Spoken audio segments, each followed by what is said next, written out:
ഹിസ്ബുള്ളിലെ കിടുകിട വിറപ്പിച്ച pager സ്ഫോടനത്തിന് പിന്നിൽ ഒരു മലയാളി ഉണ്ട് എന്നാണ് അന്താരാഷ്ട്ര മാധ്യമങ്ങളുടെ ഇപ്പോഴത്തെ ഏറ്റവും പുതിയ റിപ്പോർട്ട്.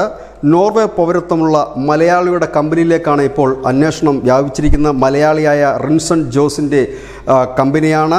ഈ കമ്പനി ബൾഗേറിയൻ തലസ്ഥാനമായ സോഫിയയിലാണ് പ്രവർത്തിക്കുന്നത്. കമ്പനി സ്ഫോടന പരമ്പരയിലെ മുഖ്യ കണ്ണിയായി പ്രവർത്തിച്ചു എന്നാണ് പുറത്തുവരുന്ന വിവരം. ബൾഗേറിയൻ ഷെൽ കമ്പനി ഉടമയായ റിൻസൺ ഇടനിലക്കാരനായ ക്രിസ്ത്യാന ആർസിഡിയ, ഈ ക്രിസ്ത്യാനയുടെ പേര് കഴിഞ്ഞ ദിവസങ്ങളിൽ എല്ലാ മാധ്യമങ്ങളിൽ വന്നിരുന്നു. അത് മൊസാദിൻ്റെ ചാരവനിതയാണ് എന്നുള്ള രീതിയിലൊക്കെ വാർത്തകളും വന്നിരുന്നു. ഏതായാലും ക്രിസ്ത്യാനയും ഒപ്പം തന്നെ ഈ പറയുന്ന റിൻസണും ചേർന്നായിരുന്നു ഇതിൻ്റെ പ്രവർത്തനങ്ങൾ നടത്തിയിരുന്നത്. ഇതിനായിട്ട് ഇവർ 1.3 മില്യൺ പൗണ്ട് മൊസാദ് ഇവർക്ക് നൽകിയിരുന്നതുമായി ഈ റിപ്പോർട്ടിൽ പറയുന്നു. 2022 സ്ഥാപിതമായ ഒരു കമ്പനിയാണ് ഈ റിൻസൺ ജോസിൻ്റെ കമ്പനി.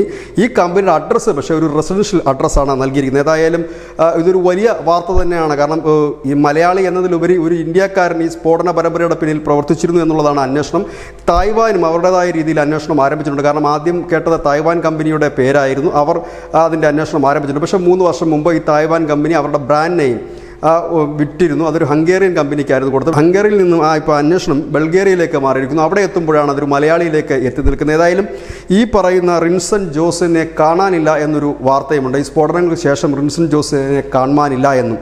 ഏതായാലും ഇപ്പോൾ അന്താരാഷ്ട്ര മാധ്യമങ്ങളുടെ പ്രധാന തലക്കെട്ടും വാർത്തയും ഇതുതന്നെയാണ്. News desk Malayalam.